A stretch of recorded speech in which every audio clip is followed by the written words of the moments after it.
Here we are back in Excel to learn how to use different Excel functions using our candy corn guesses data that we had. So what I've done here is copied over our data set again. For this activity, we don't actually need it. We just need the mean and the standard deviation. For our purposes, because this is like a statistical thing, this standard deviation is the standard deviation of our sample. In fact, if you remember when we found this, we used the standard stdev.s, which means sample standard deviation, and then we highlighted this data set. What we're going to see in chapter 7 or module 7 is something called the central limit theorem. For the purposes of this video, you do not need to know the context for what I'm about to say, but just know that this is what we will be jumping into soon. So when we're working through our probabilities here, I'm not going to actually use the standard deviation of our sample. A very, very quick summary of the central limit theorem is saying, like, because this is just one sample, we have a lot of variation. This is one sample totally depends on which people you're asking. So each sample individually has a lot of variation. But if you were to take the average of this sample, so if we were to take the average of 428.73 and then do the sample again and take that average, and then do the sample again and take that average, and do this over and over and over and over and over again. If we take all of these averages and graph them, then what will happen is our standard deviation becomes much smaller because we're looking at essentially the average of a bunch of samples, which means our data is more accurate. We're looking at it's not as spread out. So for the purpose of this video, we are not going to use this number for our standard deviation. And what we will see with our central limit theorem, again, you'll see videos in the next module that will explain more of this. But when we're doing this, how we calculate this is we take a sample standard deviation and we divide it by the square root of the total number of data values we have. So in this case, we had 44, if we remember. So again, right here, I'm taking the sample standard deviation and dividing by the square root of n, or our sample size. And I'm going to say it one more time. You don't have to understand why for the context of this video, just for the time being for me right now. Just bear with me that we needed to use a smaller standard deviation for this to be an accurate reflection of our data set. So our standard deviation we're going to use here, and now I'm going to call it sigma. We're going to call this our standard deviation, and this mean we're going to call mu instead. Okay, so what we're assuming now, and I'll even type it out, assume that all candy corn guesses are normally distributed with a mean, I'm going to round, actually no, we'll be exact, of 428.73 and a standard deviation of 44 point, I will round that one, 75. Okay, so we're working with this mean and the standard deviation. And so now what we're going to kind of explore in Excel is how to find probabilities with the normal distribution. If you remember, we found probabilities with the uniform distribution by finding areas of rectangles, because that uniform distribution is a rectangle, so we can find areas like that. In a normal distribution, we have this bell-shaped curve, and so we can use other very like mathematical tactics to find areas, but for the purpose of this class, it's very, very convenient that we can use Excel and z-score tables. So there were other videos where we saw how to use z-score tables to find these probabilities. The purpose of this video is to explain how to use Excel functions. So if this is all of the information we have here, and again, kind of separate maybe ourselves now from the fact that this standard deviation was not the sample standard deviation, but we're just using this now to explore these functions. So if I want to find the probability that a random person guesses below, I'm just going to make up 350 for the number of candy corns in this jar here. Okay. There's a few ways we can do this. The quickest way we can do that is this function called norm.s.dist. And I introduced this function in one of our Canvas pages where we started learning about probabilities of normal distributions and how to use those z-score tables. So please go back and look at those modules, those pages where I introduced these functions, because I wrote out exactly how these functions work as well. So you can like read that in addition to watching this video to help you. Okay, so if we use norm.s.dist, what this means is the standard normal. We need to enter a z-score. If you can see that, it's asking for a z. Right now we don't have a z-score. We only have the data value. So instead of norm.s.dist, they have a function norm.dist. So this will find the probability left or the probability less than. Okay, before I even do that, I'm going to sketch what we are looking for. Okay, so if we have a normal distribution here, whoa, that was, needs some work there. All right, assume we have a normal distribution. The mean is in the middle, so we put mu here. This is where our mean is. 350 is going to be less than that because this is our mean. So 350, I'm going to go ahead and plop somewhere over here. If I wanted to find the z-score, I could, and that would help me. I could graph it on a standard normal distribution, but for right now in this video, I'm just going to do it this way. So we're looking for the probability that a randomly person guesses below 350. To find that, we are literally looking for the area less than that value. And that is what this function does. So the norm.dist and norm.s.dist find to the left or less than.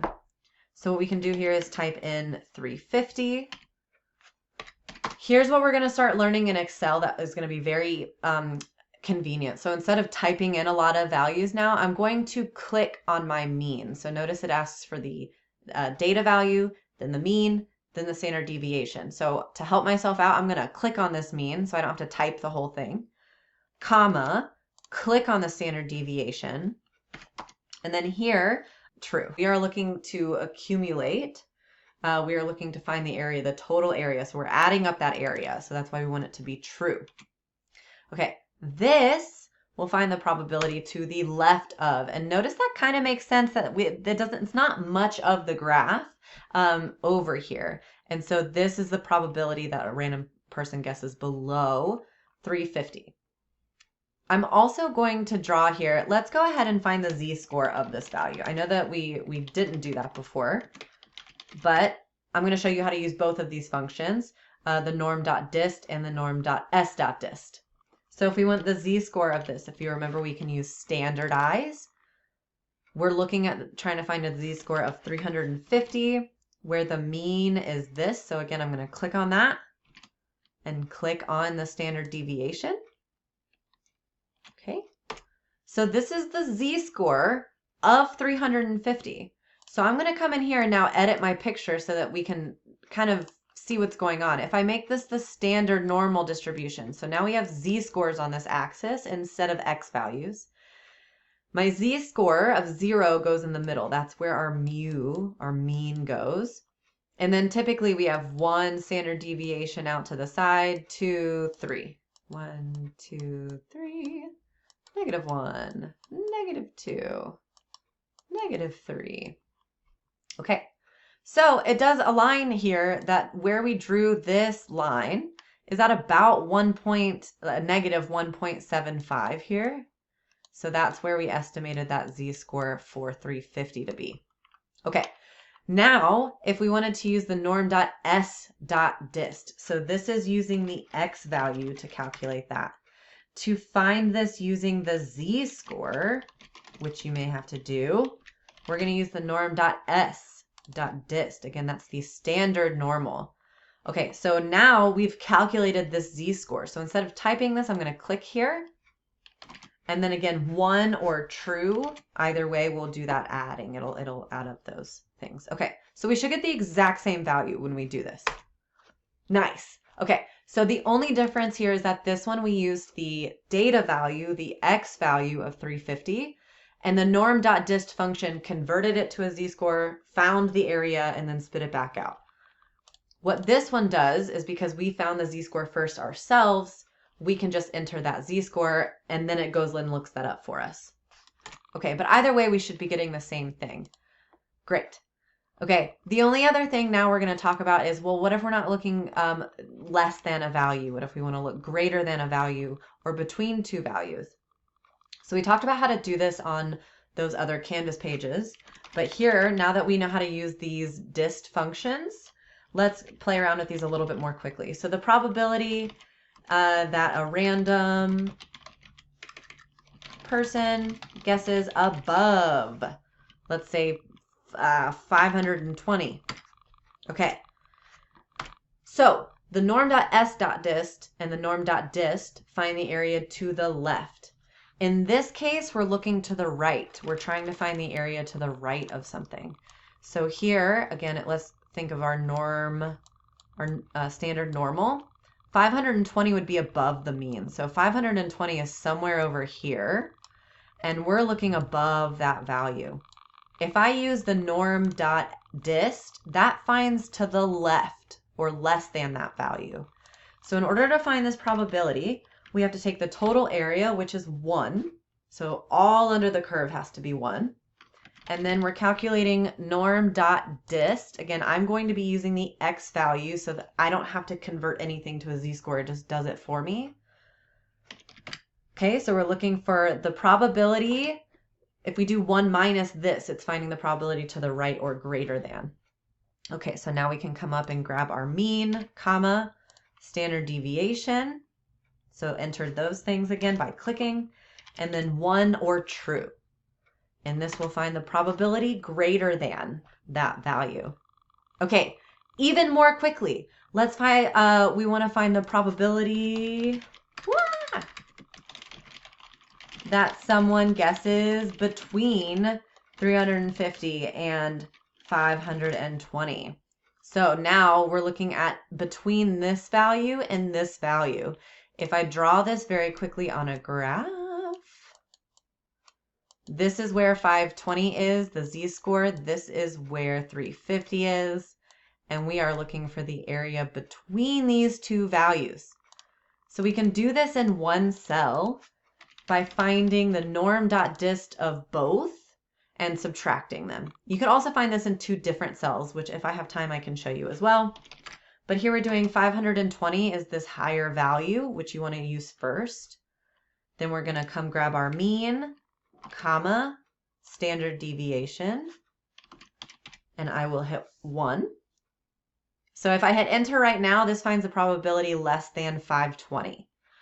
But I want to subtract the area to the left of 350 because I don't want all of the area to the left of 520. I want all of it except for this. So we subtract that. And again, we can come grab our mean, our standard deviation, and 1. So now we have norm.dist of this minus norm.dist of this. And that finds the area in between these two values. And again, just very quickly, if you wanted to, you could find these separately. So doing this, and I know I'm going quickly here, but that's the probability to the left of 520. And then to the left of 350, we can do norm.dist 350, come grab our mean, standard deviation, 1. Awesome. So again, this is all to the left of 520. This is to the left of 350. So we would be subtracting these, but you can also do this all in the same cell. Okay, that's it for this video. The main purpose of this was to show you this dist function and how we can use it to find probabilities less than, greater than, and between two values in a data set. All right, I'll see you in the next video to look at inverses and percentiles.